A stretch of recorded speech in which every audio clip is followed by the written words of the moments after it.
Welcome back to our Bluebirds Walk. 3 Cardiff experts giving their views on what's been a very interesting December, but how big is this month of January for the Bluebirds? January transfer window open, manager speculation still whirling around the stands, and 3 home games to come. Watford, Derby, and another team. We can't quite remember what it is. Welcome back to where Bluebirds Walk. Let's get straight into it. We're also talking about Steve Borley and his comments and just how bad have Cardiff been, and good in some games as well. Let's kick it off, Jamie, shall we? Jamie, you've travelled the country to Middlesbrough and back following Cardiff. How have you rated the Christmas period overall? Mixed. You look at Oxford away. First half we played okay, huff puff, no end product, and then we collapsed second half, and to be honest, it was a very animated away end, and quite rightly so. I'm not saying for 1 second players go out to perform badly, but there's an expectation from fans you do at least the fundamentals correctly and to a decent enough standard. Players didn't do that, and the old song "You're Not Fit to Wear the Shirt" was sang quite vigorously around the away end.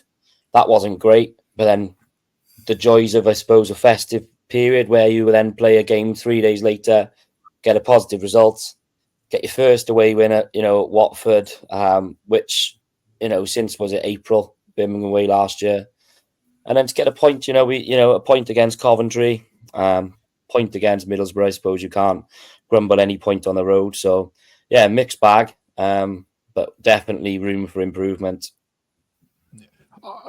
Thanks for that, Jimmy. Lee, our fans been a little bit harsh on expectations. We have a look here again. You've played over Christmas. Sheffield United obviously going for promotion there. An Oxford United side with a brand new manager in place. A Watford side that don't lose at home, and you were the first guys to beat them at home in nearly 7 months. A Coventry side you're down to 10 men for and still got a point, and a Middlesbrough side which are full on attacking and still came away with a point. So do fans need to just reel it in a little bit and say, actually, this is a pretty good haul given the opposition?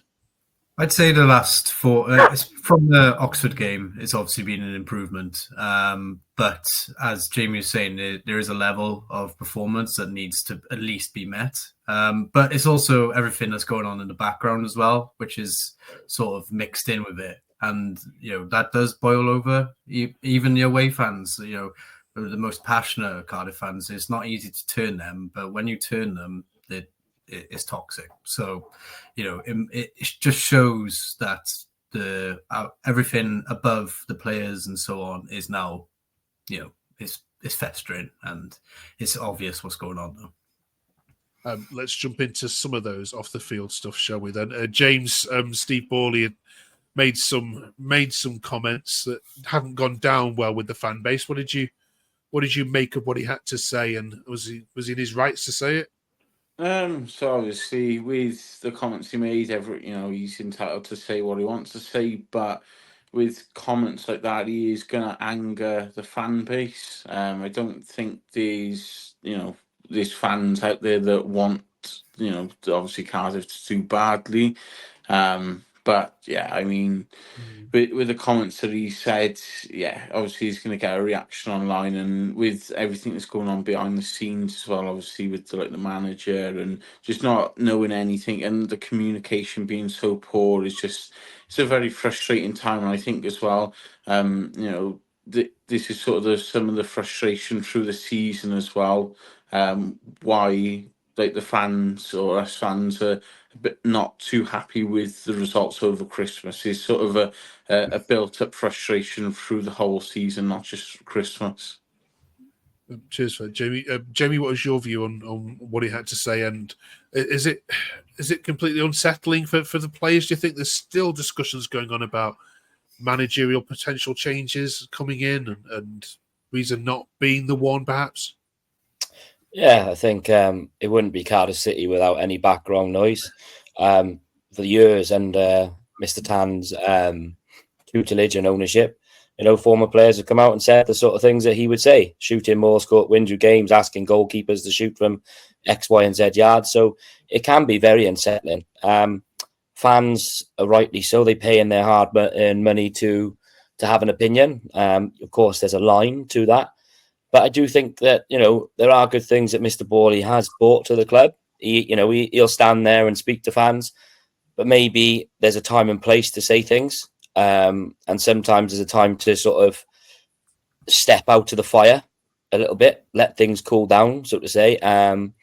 Because I think that it can be very easy, to get involved and be misinterpreted online, especially. But again, like James and like you have said there, we have a problem with communication, I think, at the football club. It's well documented. It needs to be addressed. And until that is addressed properly and put into place, I think fans are going to be left in the lurch and naturally will show frustrations. Okay. Let's have a look at January then, shall we, Lee, if that's okay? Like we've said before, three huge games to come at home, given that you've done a lot of travelling over Christmas. We'll talk about the Sheffield United FA Cup game in a second and speak to a Blades fan. But could you care less about the FA Cup, Lee? Is actually the home games against Watford and Derby, and of course, that team far more important? Yeah, we've had our days in the sun with the FA Cup, and great memories. And when it happens, it's awesome. But I think our priorities need to be on the league now. And coming up against a team like Sheffield United, who we've recently played, obviously it depends on what each team's going to play, the players that they're going to put out. But I think I said when we talked about the FA Cup, I just didn't want anyone in the Championship, and it just expired to be that way. So yeah, as soon as that game's over, we can concentrate on the league, and I hope. Okay, let's have a look at your FA Cup pedigree, shall we? Then this is the where you've exited in the last 20 years or so since you got to the final, and you don't forget you got to the final. More recently than most Premier League sides have, in all honesty. But James, having a look at there, I mean, you've exited the third round in 3 of the last 4 seasons. You haven't got over the 5th round since 4 years ago. What is it do you think about Cardiff's relationship with the FA Cup that seems to be waning?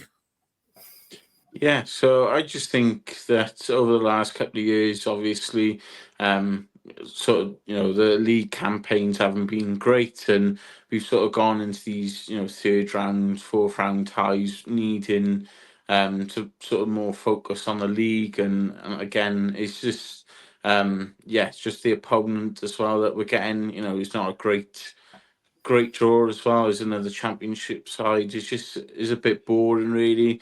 Obviously, it'd be good to go through it. Any win's a good win, but to be honest, especially this season and as everything's going on, the league campaign is a lot more we need to focus on that, definitely. Okay, let's chat to a Sheffield United fan then, shall we? Because whilst you might complain at Sheffield United, don't forget, I doubt that they're going to be taking this very seriously at all this weekend as well. But let's find out, shall we? Let's bring in Shax, who's part of our For Where the Blades Walk team. Good evening, Shax. How are you? All right, mate. Not bad, you? Yeah, good. Thank you. Cheers for coming on. You stuffed them. You won 2-0 a little over than 3 weeks ago, just before Christmas. Are you like these guys? You care less about the FA Cup as a Blades fan? Not really, to be honest. It's all about promotion, I think, this season for us. I think we'll struggle to put an 11 senior players out, so I think you're going to get a lot of kids. And I think Wilder's team sheet's going to tell you pretty much how much we're prioritising FA Cup. I don't know what Cardiff's injury situation is or tiredness, fatigue, but ours is quite well documented. It's shocking at minutes, so I can't see Wilder prioritising it any more than any fans, to be honest. What did you make of Cardiff, Shets, when you played them recently? Did you see them as a team that you potentially would put in the bottom 3, or do you definitely think there's 3 worst teams? Yeah, they're definitely 3 worst teams. I mean, I think it didn't help that you had Cardiff fans that were booing Kiefer Moore, because we all know how that ends. If you get on a player, and from what I heard from Kiefer Moore, I don't think that it were his decision to leave or he spoke quite fondly of Cardiff when I read what he was saying about him, and then he was getting some aggro, getting some boos. And you know what happens, don't you? We've done it ourselves. You boo a former player, and then they're going to score, aren't they? He's just done it twice. That's probably the best game he's had for us, goal scoring. What way it is, he scored 2 goals. So I think the fans that booed him kind of got a bit of egg on the face. Why was that, Lee? Why was a player like keeping more booed?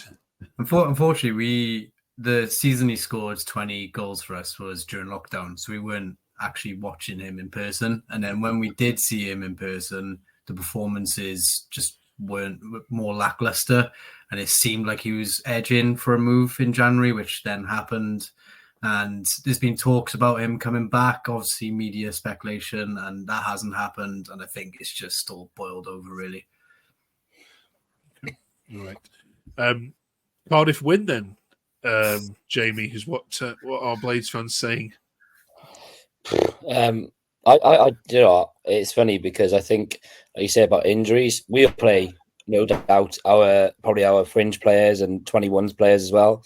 Maybe that's because a lot of sides, especially when they're going promotion or in the championship and above, prioritise the leagues, and and rightly so, because financially it's massive, isn't it? Promotion and retaining the place in the league. I can just see us coming up with a bunch of kids as well, if I'm honest. And I think the vast majority of Cardiff fans would love to see that. I'll be making a trip up on Thursday. I mean, Thursday night, 7:00, great. Thanks BBC for that. Brilliant. But again, it might be good to see the kids, because in the day, in January now, it gives them a chance to showcase their skills. If they need to progress and get a loan move, for example, into the English pyramids, it could benefit them. So, yeah, just no extra time, please. I mean, it's going to be a long trip up and a long trip back. So obviously no penalties, shall I say. Okay. Shax, I know you couldn't really care. Would you prefer to exit at this stage? And no one wants to lose, but would it help your season if you did? It's funny because so you think that, but then I remember the last couple of years we've drawn Wrexham, and when we drew them, I'm kind of thinking, I'm not really bothered. But then Wrexham were proper up for it. It were like a World Cup final for them. So then you get drawn into that as well. So you never know what happens in game, if it turns into a fiery game, if it's something, then obviously I'd want us to win. But at this point, no, I'm not. If we lose, we lose. We've got to put all his eggs in one basket, as they say. And we've got to prioritise league. I mean, it'd be lovely to play his first 11 on Thursday night, but I just can't. I just don't think they've got legs to do it. And we've, like I said, we've got bigger fish to fry. All right. Cheers for joining us, Shax. Appreciate that. All right. Good luck to you. Thank you very much for coming on. Appreciate that, buddy. Thank you. Cheers. Good luck for the game. Before we finish this week, we're also talking about the January transfer window, of course, being open. We're asking these guys here the 3 players that they would love to see at Cardiff, including any rumours. James, who would you love for your club to sign? No names to hand at the moment, but a striker. Obviously, we need a striker, definitely. I'd probably look at a winger. I know it's not, it's probably very unrealistic, especially with where he's been playing this season and who's been linked to him. But Jaden Philogene, when we had him on loan, absolutely unbelievable talent. But I think that he'll get a loan move away from Villa in the window, and he'll probably go to somewhere like Ipswich and get regular Premier League football. Okay. Lee, any names? So I agree, striker and winger. Could also do with a right back. In terms of names, I think everyone in the Championship's going for Louis Barry, the boy from Aston Villa. We will guarantee him first team football. Do you mean if that's what they want? We'll guarantee that. And we're also linked with Casey McAteer from Leicester in the summer. That didn't come to fruition, and he hasn't been in the squad recently. So if he wants first team football, that would be great for us on the wing then. Brilliant. Jamie? Louis Barry is the thing I think we're crying out for this technical sort of midfielder who's going to grab it, let's go for the horns.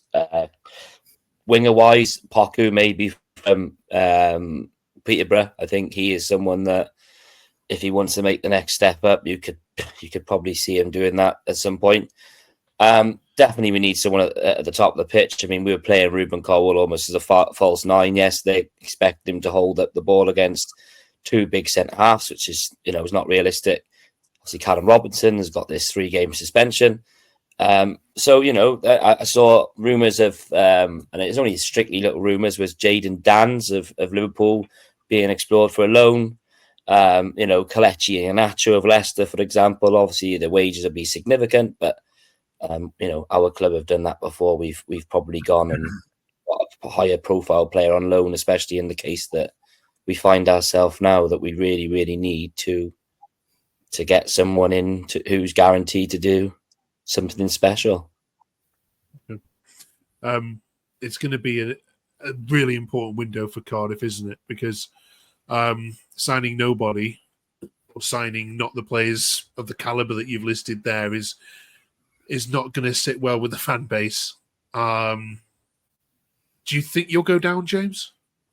I don't think we'll go down, but I think it could potentially be a lot closer than it was in the 22-23 season if we don't get things right this window, because this I just feel like this season is a bit more competitive, and also as well there's no teams that are going to get points deductions this season to sort of save us. So we really need to sort ourselves out now in this window and kick on, because I think we'll be in a bit of more trouble if we don't. Absolutely. And there's no one team that's cut adrift either. Like Rotherham were gone by this stage last year, Lee, weren't they? It was only down to 2 more places, but we've got 3 places. They go down to the wire. Yeah. Sorry, Lee. Yes.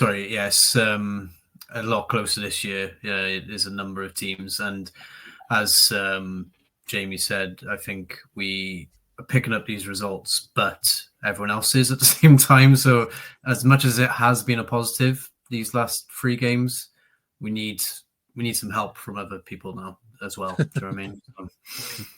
All right. Well, listen, enjoy the FA Cup game. If you're going to brave that on a Thursday work night, we'll be here next week to review that all, and of course look ahead to Watford, and then after that it's the South Wales derby. So join us for that as well. Thank you so much, you 3. Enjoy your week. We'll see you next week. Don't forget, if you haven't yet done so, press subscribe and like the channel. See you next week.